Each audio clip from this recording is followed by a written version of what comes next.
And now, it's time for another Dice Tower review with Tom Vasel. Hey everybody, I'm Tom Vasel, and today we're taking a look at a game called Arcana Rising. Now you might say to yourself, have you reviewed this before? That name sounds familiar. You're right, because it's a generic, boring name, Arcana Rising, and there's a lot of games that use Arcana, and for that matter, Rising. This is a game, though, from Gray Fox Game, from Tim Armstrong, the designer, that is about manipulating resources and turning them into others, which, oddly enough, I often complain about, because there are many games it's like turn yellow into green, turn green into blue. But sometimes that combo and turning things into other things can be played in a quick, smooth way. A good example of that would be Century Spice Road does a great job of just changing some color cubes to other color cubes. Well, spoiler-ish of some sorts, this game kind of follows that route. It does it in a very simple, easy way, mixing drafting cards with a bit of engine building. Here's how it plays.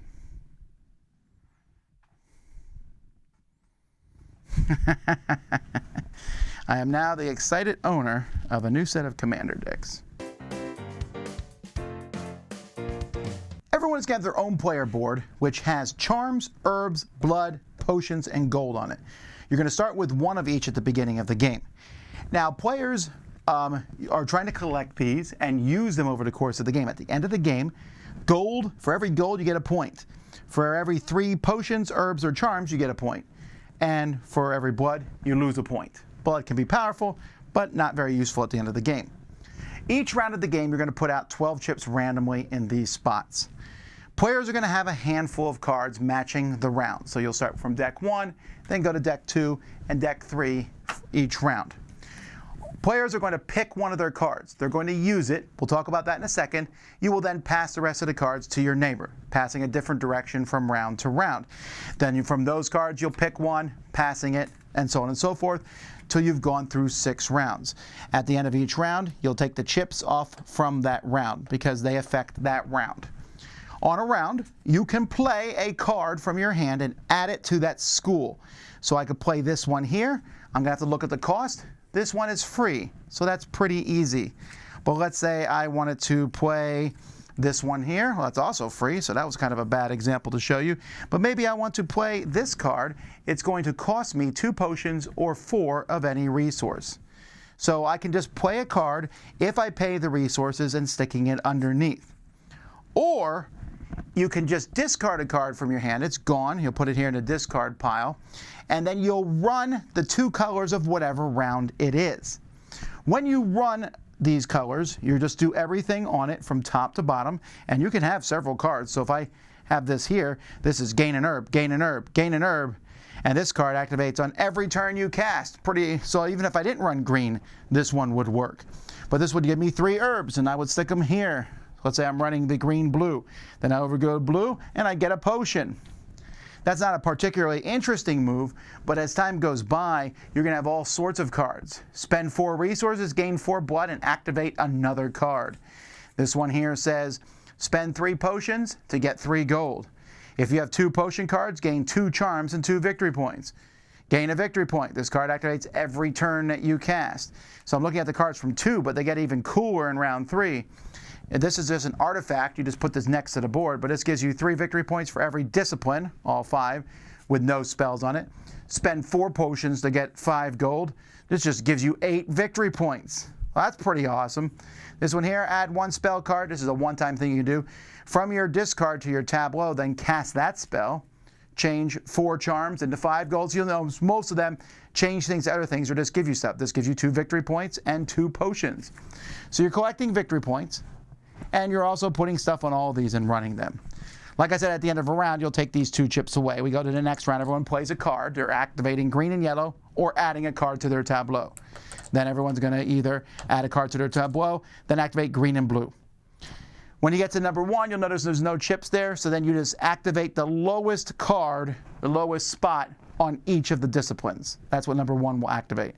When you're done, you'll shuffle the chips up in a bag, place them all out again, and it is even possible for the same color, you'll just run it twice to happen on a turn. And then you hand out cards from the next round. After the 3rd round, you're going to take a look at all the different artifact cards that you've collected, plus victory points you've collected over the course of the game, plus the value of all the different things you have here, and whoever has the most points is the winner. So the components for this game are okay. I'm going to spoil ahead of time that I like the game. But I don't think the components are particularly great. Now, these poker chips are great. They're not bad, and the fact that they fit in these slots, that's good. That's amazing. The colors work well. The symbols are a little different. I would not have minded had the symbols been the same color. And that doesn't matter necessarily here, but it matters for costs on the sides here. I might look at something and go, that's 2 of that. What color is that again? Oh yeah, that's blue. The tokens to put on there, it comes with 1s and 5s. We also have victory points. These are nice. There is a deluxe upgrade that comes with a very, very most useless device on Earth. And these, which I didn't find these for the tokens here, I found the numbers to be a little easier to work with. But yeah, the art and stuff on the cards, there's a lot of reusing of art and things. So it's an okay looking game. It kind of matches the name, which is very generic and boring. I really enjoy this game. It is fast, it's interesting. Now, there's a couple mechanisms in here which I'm on board with. One is the drafting. I like drafting. You get these cards, you sit there and go, ooh, which of these do I want? Then, do I want to pick this card, and do I want to make my machine better here, or is this the turn where I'm going to run my machine? That's essentially you're running 2 colors. And then I'm also, when that happens, I'm going to pick a card that hopefully knows other people want, and I'm going to throw that one out. And if you play with a small enough group, you might sit there and go, well, I hope these cards come back to me. Hint, they won't. So I like that choice. It's not tremendously difficult. You look there. Sometimes you can't pick a card because of the resources, but there's something, you can always do something. You can always run your machine, because when you run your machine, you're going to get those resources back, and then you can use them again. Very, very cool in that regard.